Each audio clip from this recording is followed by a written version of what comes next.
Now that is quite an army of people we have way back there. All right, thank you all coming out. I got questions throughout this campaign. This is the first Shakespearean introduction that I received. And let me thank Matt Keating for his poetry. I don't know that my mere prose can keep up with his poetry, but I will try. Let me also say a word of thanks. My understanding is Jeff is in Washington today, but I do want to thank him for being the only member of the United States Senate to have the guts to stand up to the establishment and support our campaign.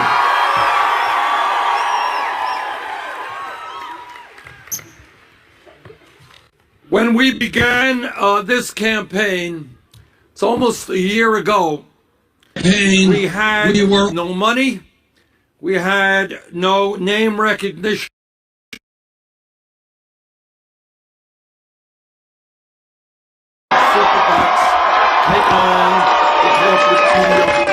And some 1,350 delegates to the Democratic National Convention. Maybe most importantly, and I hope that delegates going to the Democratic Convention pay heed to this, in every national poll done in the last month, we are defeating Donald Trump by much greater margins than Hillary Clinton.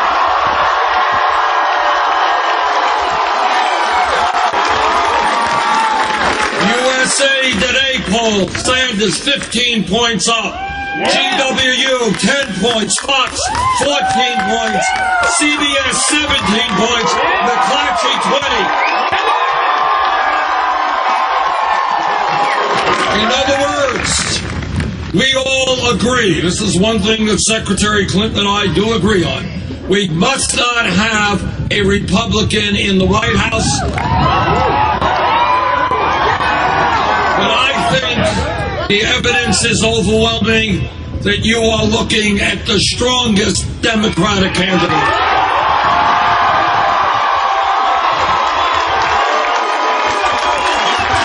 And the reason for that is that our campaign is able to reach out beyond the Democratic base and win the support of millions of independents. And the other reason, which I think is obvious, and you are seeing it here today, this is the campaign that is generating excitement, enthusiasm, and a large voter turnout.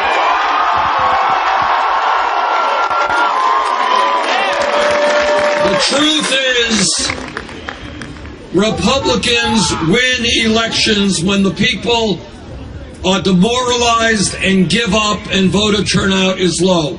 Progressives and Democrats win elections when people are prepared to stand up, fight back, and that's what this campaign is about.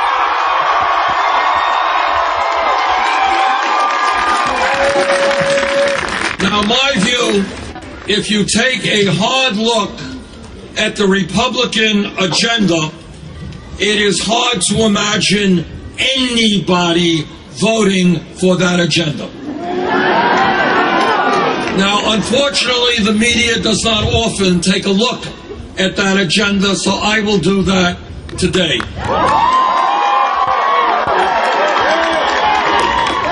Now, different Republicans may have nuanced differences, but bottom line is virtually all of them, at a time of massive income and wealth inequality, their response is to provide hundreds of billions of dollars in tax breaks to the top 0.2% by repealing the estate tax. In a country in which 47 million people are living in poverty, billionaires like Donald Trump do not need tax breaks.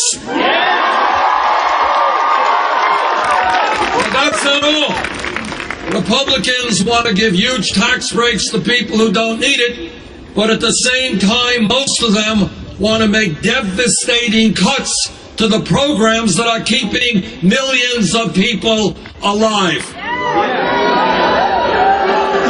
Today, all over this country, in Oregon, in Vermont, all over this country, we've got disabled veterans and seniors trying to make it on $10,000 or $11,000 a year Social Security. Republicans want to cut Social Security. Republicans want to cut Medicare. They want to cut Medicaid. They want to cut federal aid to education. They want to cut food stamps for hungry children. They want to throw millions of people off of the Affordable Care Act, and they have no substitute for those millions of people who will lose their health insurance. Let's be clear.